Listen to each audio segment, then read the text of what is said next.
Hi guys, so Douglas Ross is one of 6 Tory MPs and the leader of the party in Scotland.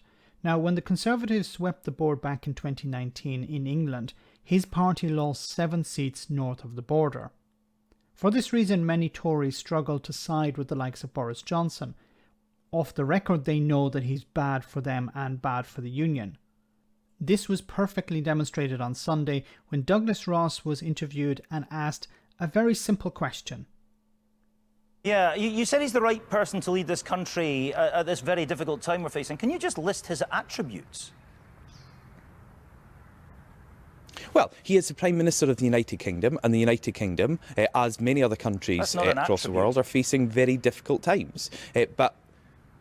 Well, I'm trying to explain, Martin, we are going through a very difficult time, but I'm saying all that along with saying that he needs to answer very serious questions, not just about what's in the papers today, but what's been said in Parliament over the last 2 weeks. I just want to hear you tell us what you think his attributes are.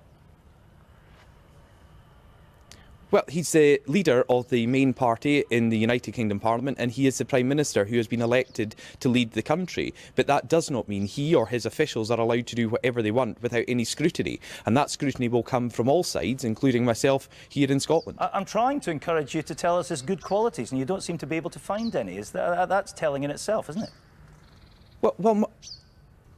Well, Martin, you're asking me about what he is doing as Prime Minister, and I'm saying he's leading the country at the moment. Well, I know you like this, and it's perfectly acceptable for you to do this, but, it should be a very easy question and I'm to saying, ask somebody about the leader of the good party. Enough qualities to have an 80... Obviously good enough qualities to have an 80-seat majority, but that 80-seat majority does not allow you to do whatever you want. Kind, honourable, honest, hard-working, determined, caring, human even. No, I guess none of these are actually applicable to Boris Johnson.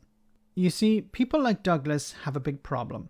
They can't defend Boris Johnson as they know that he and his government are extremely unpopular in Scotland. So the go-to reply is, he should be held to account.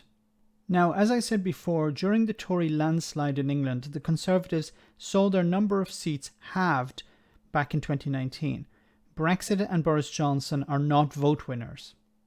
When Boris Johnson goes north of the border, he's pretty much smuggled in and smuggled out under the cover of darkness. You don't see the Prime Minister doing many walkabouts.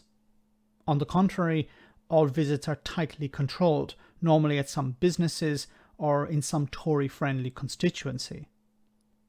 If we look at current polling, and if a vote were held today, the Tories would be wiped out in Scotland.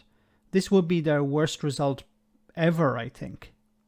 So it's a little bit easier to understand why Douglas is shying away from defending Boris Johnson and what's happened over the last number of days and weeks. I think he has 2 fears.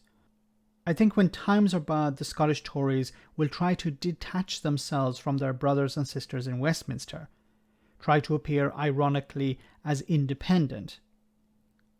They know that any time Boris Johnson or Jacob Rees-Mogg open their mouths and mention Scotland, it drives more and more people into the arms of the SNP.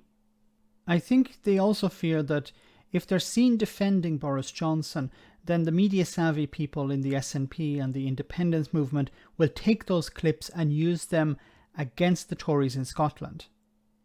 As I've said, they're stuck between a rock and a hard place. Their natural instincts are to defend their English brethren, but doing so would damage their chances at the polling booth. It would be monumental if the Tories lost all of their seats in Scotland. I don't know if this is going to happen, but Douglas certainly looks worried. Speak well of Johnson and get torn a new one by the other political parties. Say something bad about Boris and risk turning off the little support you still have. Oh, poor Douglas. Let me know in the comment section, guys, what you think. As always, your comments are greatly appreciated. Thanks a lot.